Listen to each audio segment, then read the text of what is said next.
Hello, hello. It's the usual song and dance of getting Zoom and Facebook to sync. So you might be watching and looking at me, not saying anything. I also don't want to jump right in and it's not connected yet, but here I am and I have no idea. I can't. I'm on a pause thing on Facebook here, so it's not showing it live for me, but I'm hoping everything is going good. And I know that it's Friday afternoon. Well, here by us, it's probably morning somewhere else or evening somewhere else, but I honor the time that you're taking to even have a glance to see if this recording is anything of worth for you, because time is our biggest asset. We can't buy it, you can't undo it. It's so special. And that brings me to what I wanted to talk about now, and that is masculine and feminine energy. I've been hearing it a lot lately.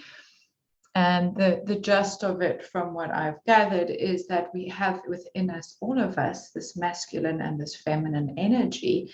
And the way that the masculine energy is presented here is this it's a doing energy. It's a provision, going, doing, functioning, push.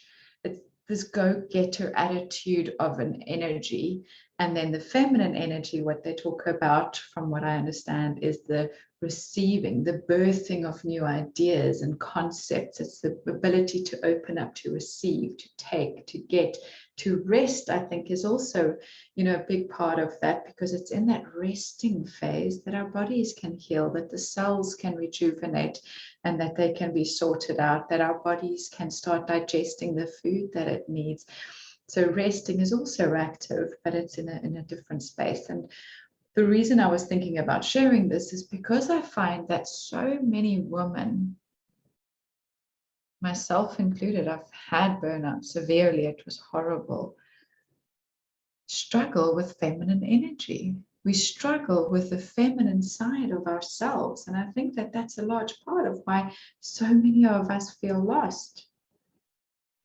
We have a culturally accepted or a societally placed standard of throw like a girl, that this toxicity between masculinity and femininity.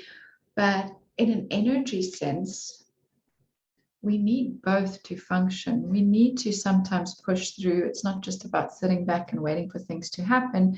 We need to push through. We need to go. But somewhere along the lines, we've forgotten about the receiving.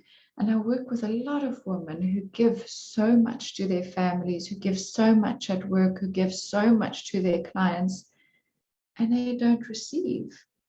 And I think part of it is because people start taking it for granted and taking advantage of the fact that they're giving. But I also think a part of it, and they often confirm this, is we've forgotten how to receive. We've forgotten how to create that space to allow people to give back to us, to allow ourselves to be in that receiving mode of doing what feels like sometimes nothing. But I don't know about you, but I've seen stopping work, going for a swim or a walk or something, and just taking that space, that time out, and inspiration is hit so hard. Those ideas, those thoughts, those feelings come up, and that gives me the energy and the inspiration and the insight to redirect, to make sure I'm going on the right path, to get my masculine energy to go and start doing in the right direction, instead of it being this tapping out, draining, exhausting space of giving, and not getting anything back. And oftentimes we'll end up resentful because we've given so much and we didn't make space to receive. And it's our job to look after ourselves and to honor our energy and to create safe spaces where we can sit back and receive. Whether it is going for a walk, going for a swim, sleeping in, whatever it is, it doesn't need to be anything fancy, and it can be as well. But it's whatever you feel you need to do to take that space back. And I'm sad that it's become a privilege, that it's become a luxury to do nothing. I think that our society, there was a book that I read, and I'll can't remember the name right now, Matt somebody Haig, I think. He says that society is made to depress us because it's not good for the economy. If we're happy with what we have, why would we buy anything else? And I think that we've somehow shifted from being citizens to consumers. And that's why we feel we're only as valued and valuable as how much we produce, how much we do. And even though I'm directing this a lot at women, I think men also crave and long for that space of just being able to receive.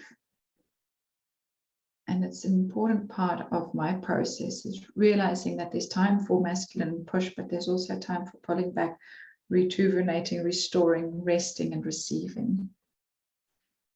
I haven't studied the masculine and feminine in depth. This is just from trainings that I've done here or there and what makes sense to me and in my practice. And it's been helping my clients as well to realize like what we need to do and the exchanges we need to make to go from that pushing to putting back and receiving, and that it's not a submissive stance, but a very authoritative, powerful space. That powerful space just made me think of, I looked up the word empowerment the other day because there's so many people that talk about empowerment. There's so much like on empowerment these days. And I looked up the definition and they spoke about empowerment being, you know, permission, authority given to somebody about a decision over something. And I love that because I'm thinking about permission granted. We need to give ourselves, we've been given the authority, but we keep giving our power away. So giving ourselves permission to rest, permission to be brave, permission to speak up, permission to exist, permission to be seen, permission to, you know, be masculine, push and to pull. Anyway, my little thoughts for the week that I wanted to share with you, and I hope that you all have the most beautiful, amazing, glorious, splendid weekend. Bye.